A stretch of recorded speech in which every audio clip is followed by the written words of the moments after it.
আসসালামু আলাইকুম এভরিওয়ান, পদ্মার আড়ালে সবাইকে স্বাগতম। আজকে আমি কিছু দরকারি জিনিস কিনে নিয়ে এসেছি, সেগুলো আপনাদের সাথে শেয়ার করব।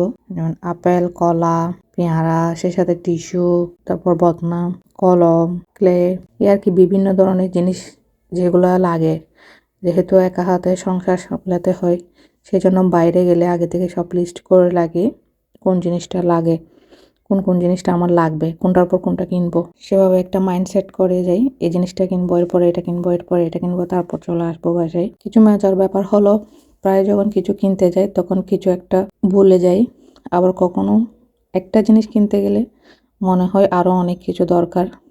চলুন দেখি আজকে তাহলে কি কি কিনে নিয়ে আসলাম, আপনাদের সাথে শেয়ার করি।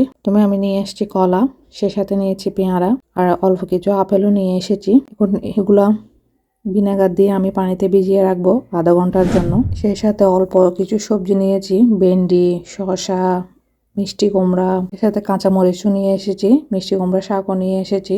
আমি সবসময় চেষ্টা করি যেন একবার গেলে অনেক কিছু নিয়ে আসতে পারি, যেন ডেইলি বের হতে না হয়, কারণ প্রতিদিন বাজার করা, বাজারে যাওয়া অনেক কষ্টকর। সে সাথে মাছ নিয়েছি, নারকেল মাছ বলে এগুলাকে, তারপর লাল পোপা মাছ নিয়েছি, সাথে রুই মাছ নিয়েছি। বাজার করে নিয়ে এসে আবার গোছানো, এগুলো পরিষ্কার করে ফ্রিজে রাখা একদম অনেক কষ্টকর হয়ে যায়। সে সাথে আমি লাইব্রেরিতেও গিয়েছিলাম, বাচ্চাদের জন্য কলম নিয়ে এসেছি অনেকগুলো, একসাথে 12টা। সে সাথে আমার মেয়ের জন্য ক্লে নিয়ে এসেছি, যেহেতু এখন ভাইরাল চলতেছে সবার কাছে এটা। বাচ্চাও বলতেছে এটা আমার জন্য লাগবে, আমার জন্য নিয়ে এসো। আর তাদের ছোটো ছোটো আবদারগুলো পূরণ করতে চেষ্টা করি। সে সাথে একটা ডায়েরি নিয়েছি, আর প্র্যাকটিক্যাল খাতাও নিয়ে এসেছি, ফিজিক্স, হায়ার ম্যাথ, কেমিস্ট্রির। আসলে এক হাতে বাজার, তারপর এরকম আর কি সব কিছু লাইব্রেরিতেও যাওয়া একসাথে করে নিয়ে আসতে হয়। সেই জন্য বাইরে যাওয়ার আগে আমি লিস্ট বানিয়ে রাখি, যেন কোনটার পর কোনটা নিব ভুল না হয়, ভুলেও যেন না যায়। যার জন্য যেটা নিয়ে আসছি সেটা তাকে বুঝিয়ে দিচ্ছি। যারা এখনো আমার চ্যানেলটা সাবস্ক্রাইব করেননি, প্লিজ সাবস্ক্রাইব করবেন। যারা সাবস্ক্রাইব করেছেন তাদেরকে অসংখ্য ধন্যবাদ। সেই সাথে ফ্রুটগুলো আমি হোয়াইট ভিনেগার থেকে তুলে নিয়ে ভালো করে একটা একটা ওয়াশ করে পরিষ্কার করে নিচ্ছি। এভাবে ধুয়ে ধুয়ে আমি হাতার মধ্যে রেখে দিই। ফ্রুটের বাস্কেট যেগুলো থাকে রেখে পানি ঝরে ভালো করে ফ্রিজের মধ্যে রাখি।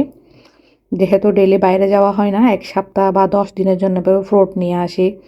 যে বাচ্চারা আছে কিছুক্ষণ পর পর এটা খেতে চাই, ওটা খেতে চাই, তাদেরকে কেটে কেটে আমি কোনো সময় ফ্রুট, কোনো সময় জুস, কোনো সময় বিস্কিট বা কেক এভাবে দিতে পারি, যেন কিছুক্ষণ পর পর। সেই চেষ্টাটাই করি। যেহেতু একজন মা হিসাবে অনেক দায়িত্ব সন্তানদের প্রতি, পরিবারের প্রতি, সবার প্রতি।